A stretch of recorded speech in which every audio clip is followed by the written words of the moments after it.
තරුණ වයස්වල ජීවිතෙන් සමුගන්න අය අල කොච්චර දැක්කද? තරුණ වයසක කියලා හයිය හත්තිය තිබුණාය කියලා අනතුරක් අභිමුඛයේ එහෙම ජීවිතේ ගලව ගන්නට අමුතු ශූරතාවයක් අපිට නැහැ කියලා අල කොච්චර දැක්කද?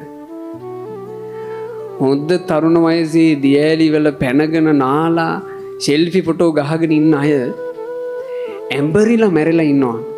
අල දැක්කේ නැද්ද? මේකනේ ජීවිතේ. අපිට සමහරවිට අපි තරුණ වයසේ ජිම් එකකට ගිහිල්ලා පොඩ්ඩක් ඇඟ හදාගත්තොත් අපිට හිතෙනවා මට නම් මේ වයසේ යකෙකුට මොකක් කරන්න බැරිය. අපිට එහෙම නිකන් ඇතුලෙන් එනවා හයියා. මට මොකුත් දෙන්නේ නැහැ. හැබැයි ඔහොම අපි හිතන් හිටියට අපිට යමක් වෙන්න යන්නේ තප්පරයකටත් අඩු කාලයක්. ඔයාලා දැක්කද මම දන්නේ නැහැ. සමහරවිට ඔයාලා බොහෝ වෙලාවට දකින්න ඇති මීට අවුරුදු ගානකට කලින් වේයන්ගොඩ බස් ස්ටේෂන් මේ කෝච්චි ස්ටේෂන් එකේ එක තරුණෙක් එයාගේ ගම වේයන්ගොඩමයි කෝච්චිය නවත්තන්න ඔන්න මෙන්න තියෙද්දි ආ ස්ටේෂන් එකේ පඩි පෙළට යනවා. මේ කෝච්චි පඩි පෙළට යනවා ස්ටේෂන් එකෙන් බහින්න. ඒ කෝච්චියේ ඒ පඩි පෙළම දිරලා තිබ්බා. ඒ තරුණයා බර වෙනකොට පඩි පෙළ ඇතුළට නැමිලා මේ තරුණයා කෝච්චිය ඇතුළට වැටුණා. මෙයාගේ පෙකණිය ගාවින් ශරීරය සම්පූර්ණයෙන් දෙකට වෙන් වුණා. පෙකණිය හරියෙන් ශරීරයක් වෙන් වුණා කියලා කියන්නේ ආයේ ප්‍රകൃතිමත් කරන්න බෑ. ලංකාව වගේ රටක අපිට ඒකට තාක්ෂණයක් වෛද්‍ය තාක්ෂණයේ දියුණුවක් ලංකාව වගේ රටක කොහොමත් නැහැ. ඒ තරුණයාගේ අර උඩු කෑල්ල එළියට ගත්තට පස්සේ එයත් එක්ක ගොඩාක් කට්ටිය කතා කර ඉන්න වීඩියෝවල් ඒ කාලේ හරියට ගියා. ඒ තරුණයා ජීවත් වෙලා තියෙනවා විනාඩි 30කට වඩා. ඒ කෝච්චියට කැපිච්ච නිසා ලේ ගියේ නේ හා වුණා. එයාගේ අර උඩුකය කෑල්ල මං මැරෙනවා කියලා දැනත් එයාට කෑල්ල තියාගෙන මිනිත්තු 30ක් විතර ජීවත් වෙන්න උනා.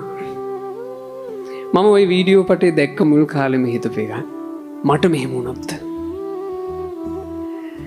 මොකක් හරි ලොකු අනතුරකින් මගේ ඇඟ දෙකට කැඩිලා මගේ ශරීරයේ උඩු කෑල්ල මට ඉතුරු වුණොත් විනාඩි 20කට විතර මට ඒ අසරණකම කොහොම දැනේද? මං එහෙම මොහොතක මම කාගෙන්ද ආයුෂ ඉල්ලගන්නේ? මට බෑ විනාඩි 20කින් විතර මට මැරෙන්න බෑ. මට තව ආයුෂ ටිකක් දෙන්න. මං කාගෙන්ද ආයුෂ ඉල්ලගන්නේ? අසරණයි. මං ගාව මෙච්චර සල්ලි තියෙනවා. මම මෙච්චරක් වියදම් කරන්නම්. මගේ ආයුෂ දික් කරලා දෙන්න. මං කීයක්ද දෙන්නේ?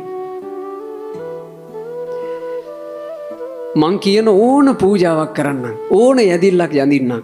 මගේ ආයුෂ දික් කරලා දෙන්න. මං මොන දේවාලයටද යන්නේ? අසරණයි. එහෙම අසරණකමක් ඇයි දරුවනේ අපිට තියෙන්නේ? මරණය අපට වඩා ගොඩාක් උඩින් තියෙන්නේ. අපි මරණයට යට ඉන්න මිනිස්සු. අපි මරණය ඉක්මවලා නැහැ. මරණය නැමැති අසරණකම අපිට තියෙයි.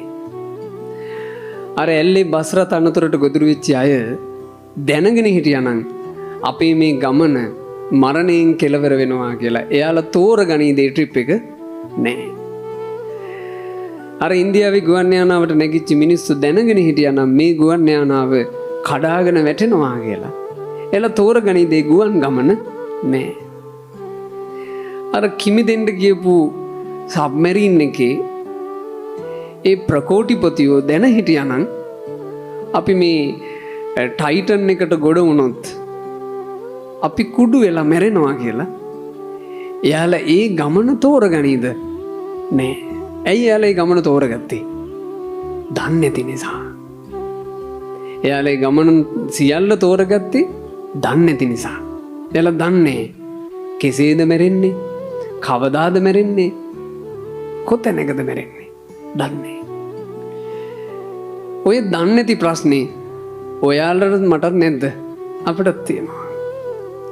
අපි දැන් මෙසේ මෙහෙම ජීවිතය ගත කළාට අපේ අවසානයේ කොතැනකද කියා කවුද දන්නේ?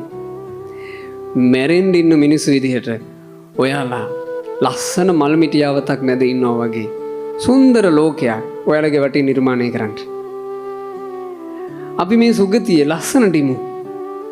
මොකටද මේකේ එක එක්කෙනාගේ කුණු, එක එක්කෙනාගේ කෝන්දර, එයාලා තරහ පිරිමහන්න අපිට කරපු එක එක ඒවා මොකටනම් අපි ඔළුවේ තියන් ඉන්නවද?